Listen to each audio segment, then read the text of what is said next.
Assalamualaikum, selamat sejahtera, wanakem, tachahau. Saya Muhammad Suman Siwam, kembali lagi dari channel kita Rakyat Malaysia.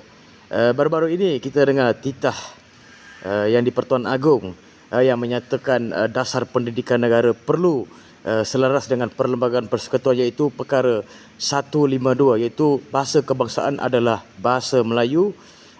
Dan di sini banyak perkara yang ditekankan oleh Yang di-Pertuan Besar, Daulat Tuanku, dan sangat-sangat setuju sebagai rakyat Malaysia. Kalau rakyat Malaysia tidak boleh terima, kalau ada yang tidak boleh terima bahasa Melayu, boleh berambus daripada negara, iaitu boleh keluar daripada Malaysia. Dan tiket-tiket pun sekarang agak murah juga. Kamu pergilah negara-negara yang kamu suka. Jadi di sini saya berani menyatakan, UEC sila berambus. Sistem pendidikan yang tidak mengikut dasar pendidikan negara tidak diterima oleh negara.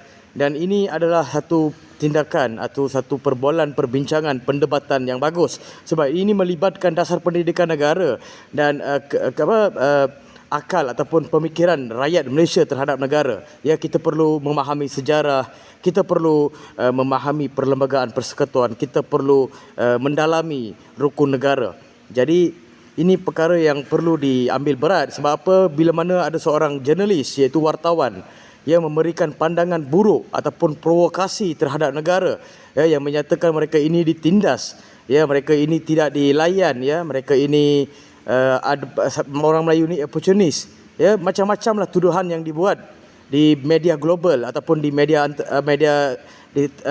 antarabangsa ataupun di media kebangsaan. Jadi perkara-perkara ini sangat membimbangkan. Sebab apa? Ada satu golongan ini masih lagi tidak berpuas hati, membantah lagi. Jadi saya ingin memberikan sedikit pandangan. Apa kata kerajaan meluaskan tindakan-tindakan ataupun meluaskan pandangan terhadap golongan-golongan yang memecah belahkan keharmonian negara. Sebab apa? Boleh kita gunakan POKA, tangkap mereka gunakan POKA sebab mereka melakukan jenayah terhadap negara. Provokasi, soalan-soalan yang provokasi. Kita tidak membenci orangnya, kita membenci pandangannya. Sebab pandangannya ini adalah double standard. Tidak menyebelahi mana-mana bangsa di negara. Itu hanya adalah pandangan dia sendiri.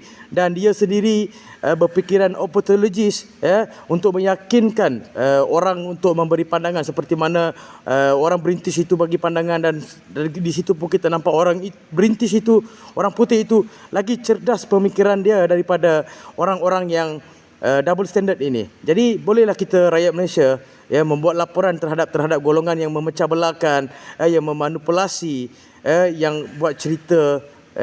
Ini satu tindakan yang perlu diambil segera sebab ini melibatkan dasar keharmonian negara, dasar pendidikan negara. Sebab apa kita ada SOSMA?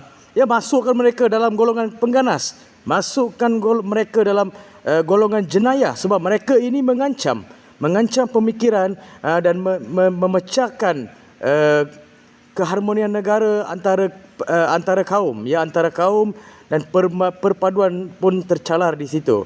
Jadi saya di sini Muhammad Suman Siwam menyatakan UEC berambus daripada negara jika kamu tidak boleh terima bahasa Melayu, iaitu bahasa kebangsaan, dalam perkara 152 Perlembagaan Persekutuan.